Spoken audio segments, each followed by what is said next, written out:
And here's the coach to talk about it. Coach, how much fun was it to be in that stadium Saturday night and see the way your team executed?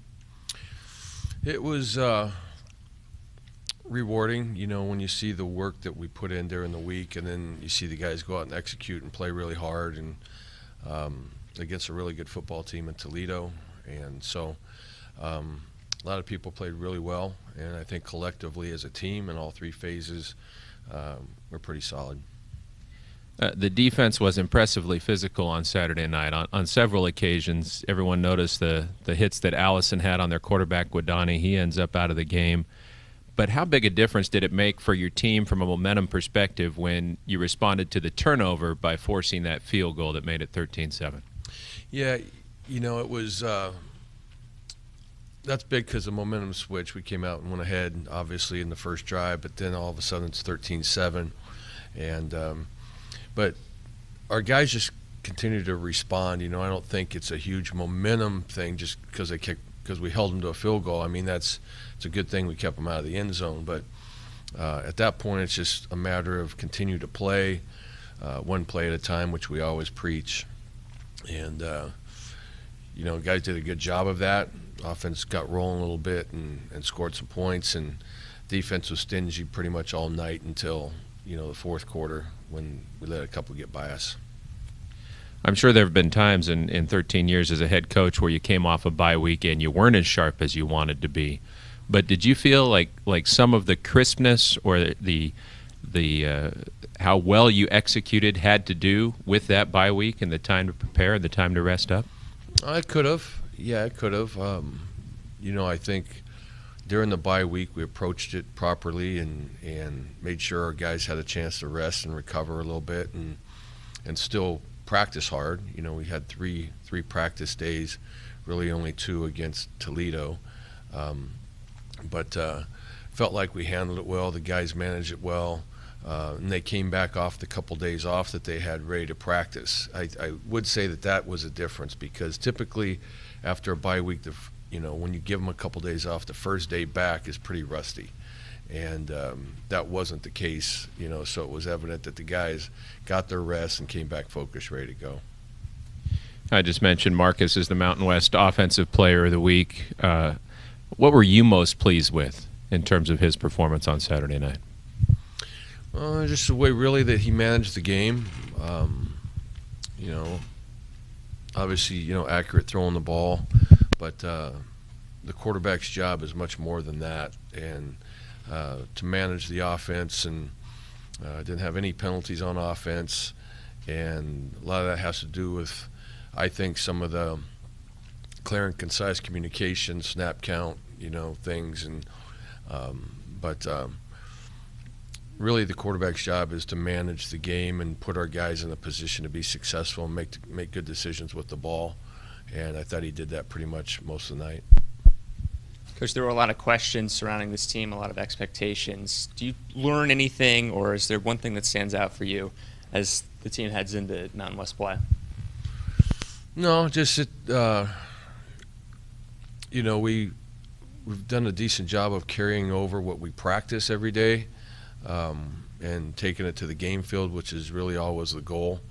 And I never doubt that our kids are going to come out and play hard. I think they really give great effort and play together and believe in one another. And so season's still early. We got a lot of football left to play, and obviously going into conference play is huge, and going on the road again to play a really tough team in Nevada.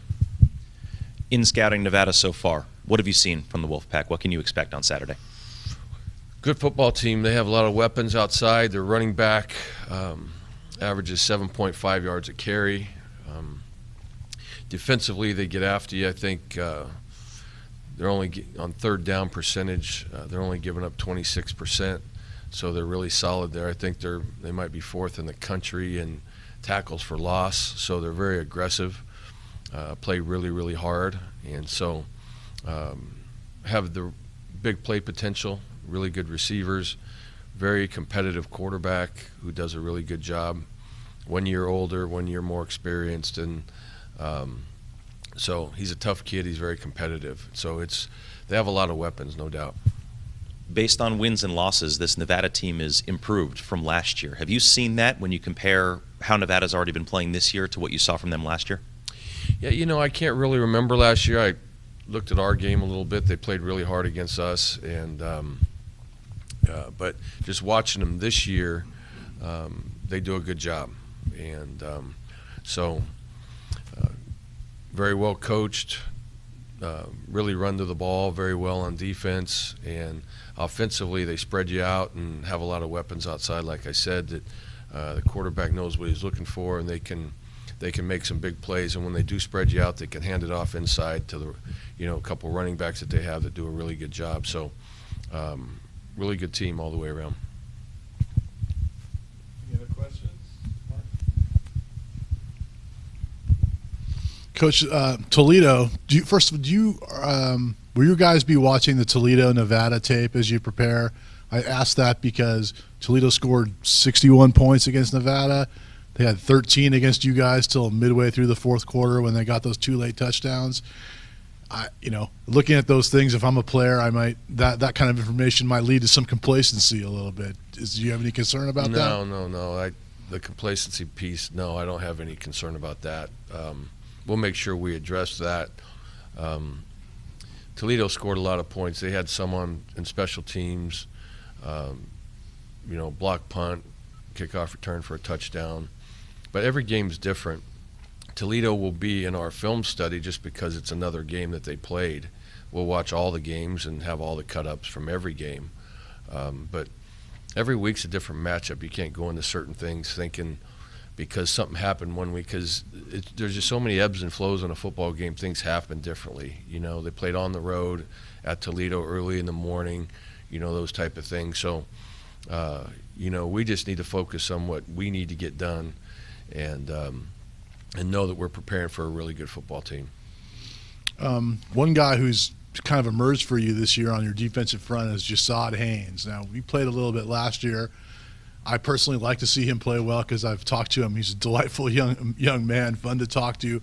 Is he a guy that just is finally getting a chance to show what he can do, or has he made himself a better football player to the point where now he's able to, exert himself on the field, in the way he wants? Yeah, I think he's made himself a better football player. The way, he plays really hard. He's gained weight. He used to be kind of light, and so through strength and conditioning and those type of things, he always showed flashes of making some plays, but I think he's more consistent now. So he's fitting into a good role and making an impact when he's in there. You can count on him to always play hard. Between him and Michael Walker and a couple other guys on the defensive line that are playing well, is that no longer I don't know if it ever was for you at the beginning of the season, but on paper I guess it was a potential weak spot in the defense. It sure hasn't appeared that way after 4 games. Have those guys answered those questions? Well, I think maybe the perception of that only was because we lost guys. It wasn't because these guys didn't play well when they had their opportunity. So I really didn't feel that way. I felt like watching them practice every day that they compete really hard, and Coach Kane does a great job of coaching them, and knew we had some ability, with some guys coming back off the edge with Emeka and Kwame, and the addition of Michael. Practice against him every day last year when he was on scout team, knew that he has a lot of potential to be a really good player. So, it's just guys' turn to step up now after those other guys graduated. And one other one for me, and this is a little off the wall, but have you or would you ever consider offering a scholarship to a 10-year-old?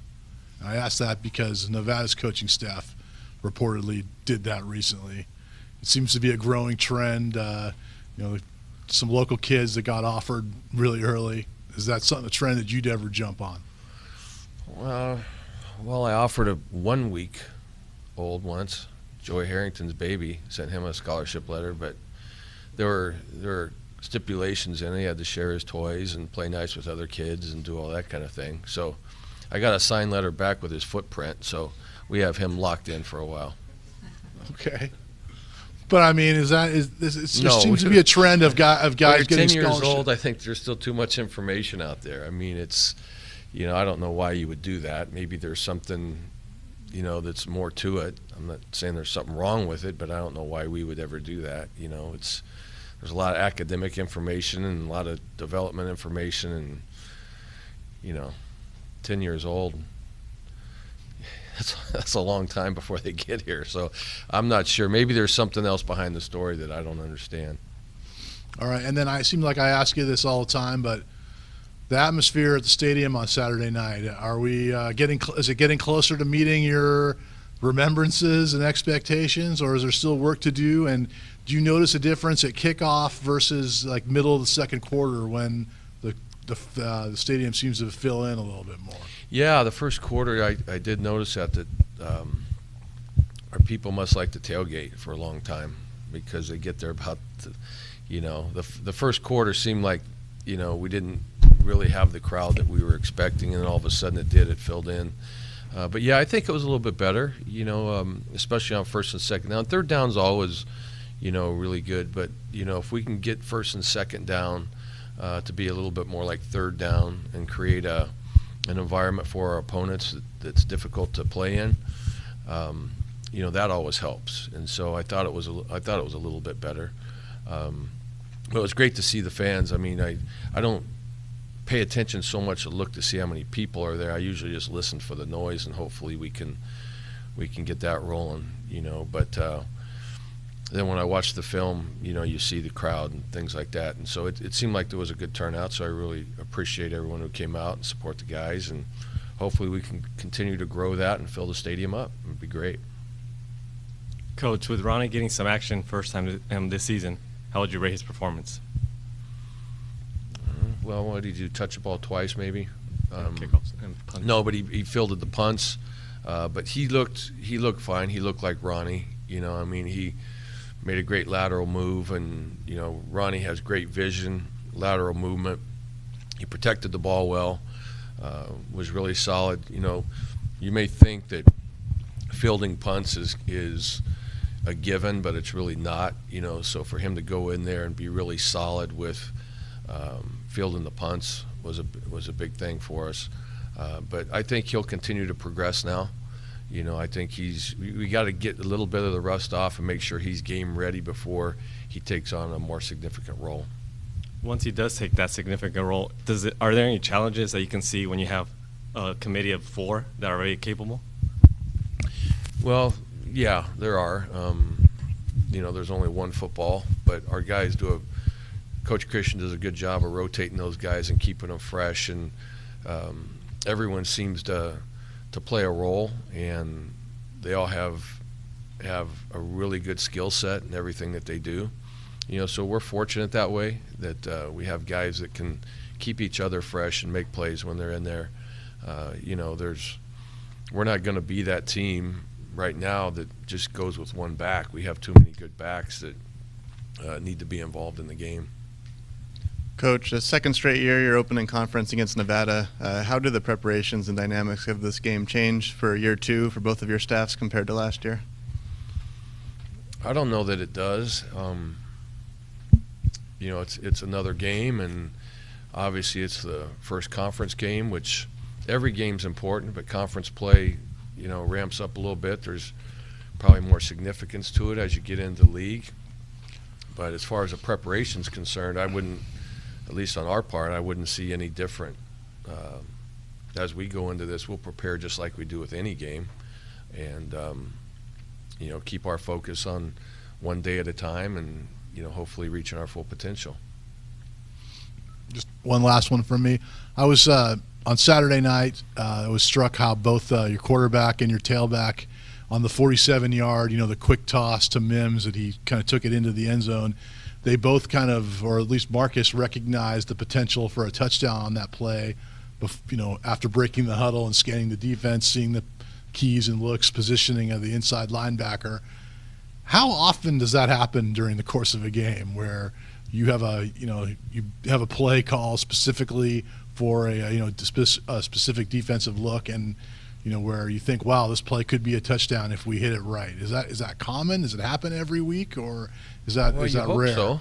Yeah, you hope so. I mean, that's it really depends on what look you get. Not plays really aren't designed versus just one look. There's usually multiple options on where to go with the football, and versus this you go here, and versus that you go there, type of thing. But it just happened to be that, the look was there, and that's what you practice for. That look, that's that part of that play.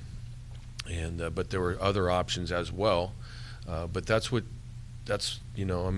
of the quarterback's job, is to understand what the pre-snap looks like, but that doesn't always hold true because people rotate and people move and things change, and then it becomes post-snap after that.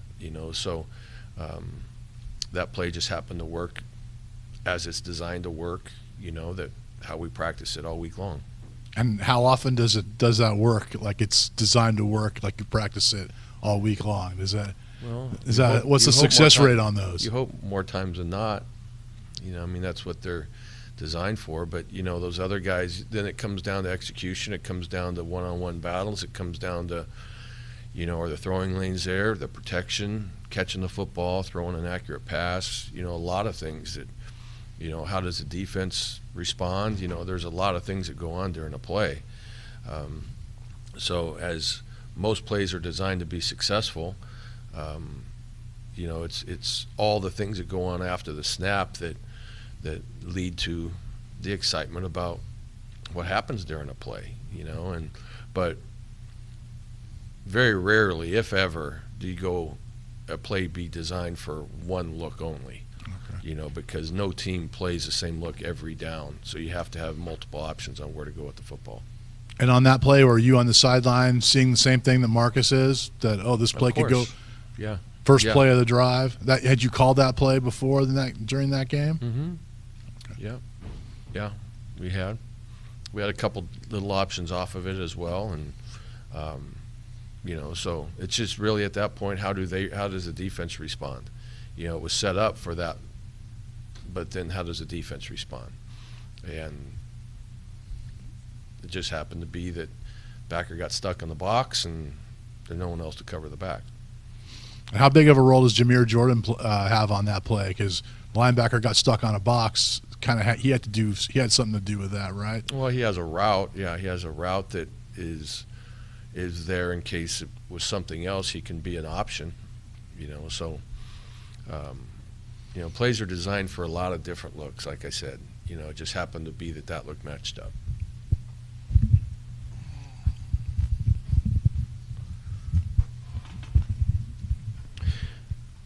One guy that you mentioned after the game Saturday night that I don't think any of us have asked you about so far today, Chris Coleman makes the first 2 catches of his career, and they were probably the 2 toughest catches anybody made all night. How impressive is that for a freshman to come in and do that? Yeah, it was. Chris has really been doing well in practice, and after Micaiah went down with an injury, Chris has really stepped up. And that first one he caught on the out where I thought the ball was way overthrown, and he went up and spun all the way around and made a great catch. I didn't think there was any way when that ball left Marcus's hands that it was going to be complete. And how he went up and got it, I think, showed really good athletic ability on his part and great focus to pull that ball down. That was a very difficult catch. We saw Cam Sutton get his first catch too, and that was a big one. And we also saw rapid shifting, not just in personnel but formations early on in that game to a degree maybe we hadn't seen quite to that extent in the previous games this year. Does that reflect this team getting more and more confident and an even better grasp of everything that's in your playbook?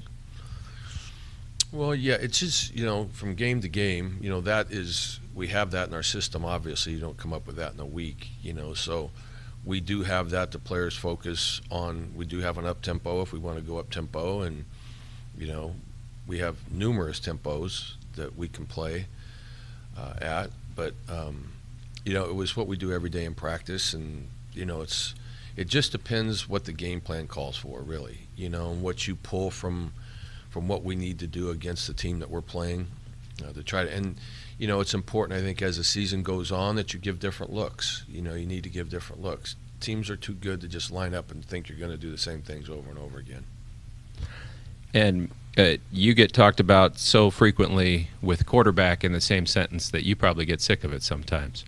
But talk about Nevada's quarterback a little bit, Tai Gangi. And he played for a good friend of yours, Steve Mushagian, there at Ventura College. Have you heard anything from Moose about the kind of player and the kind of person he is, and what stands out about Tai when you watch their film? No, I haven't really visited with Moose about that. But when I watch him,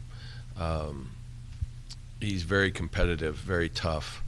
I saw last week where he got hit in Air Force a little bit and was a little bit hobbled, and didn't seem to affect him at all. So you can tell he's a really tough kid. But like I said before, another year experience, knows where he's going with the football.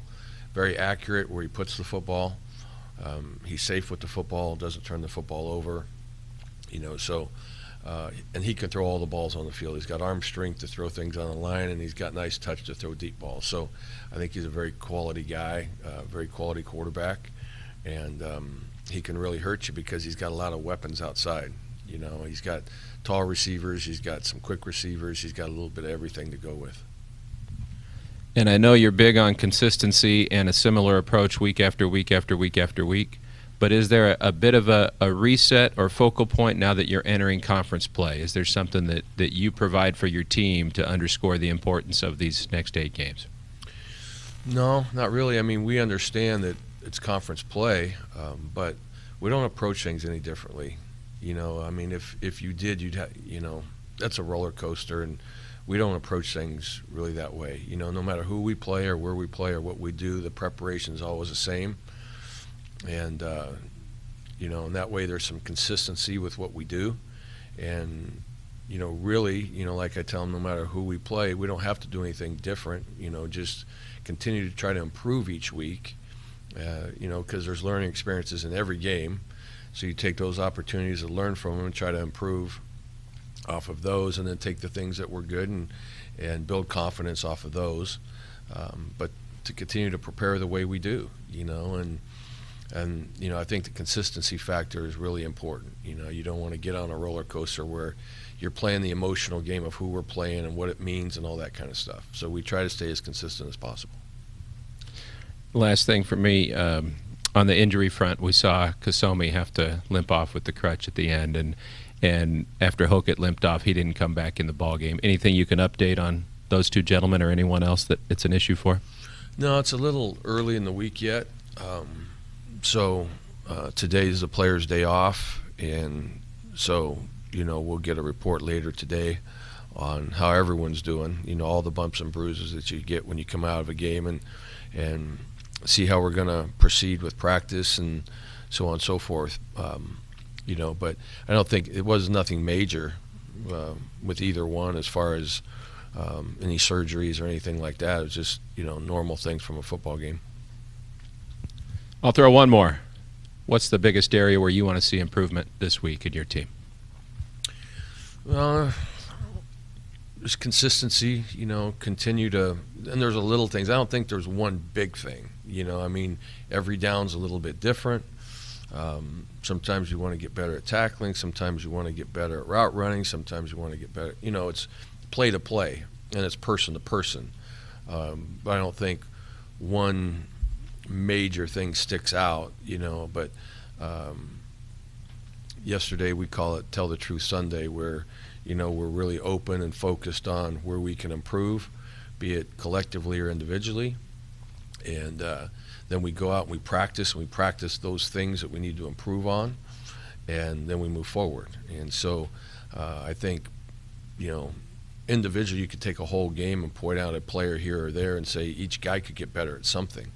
And that's really the focus, is to make sure that not only that we have the motivation to do things on a day-to-day basis, but we have the volition, is what we talked about sacrificing things off the field and making sure we're doing the right things on the field, and making sure that we're spending the extra time to get better on those little things that we can improve on. All right, well, at this time, we'll let Coach go. Thank you, everybody. All right, thank you. All right, that's Coach Jeff.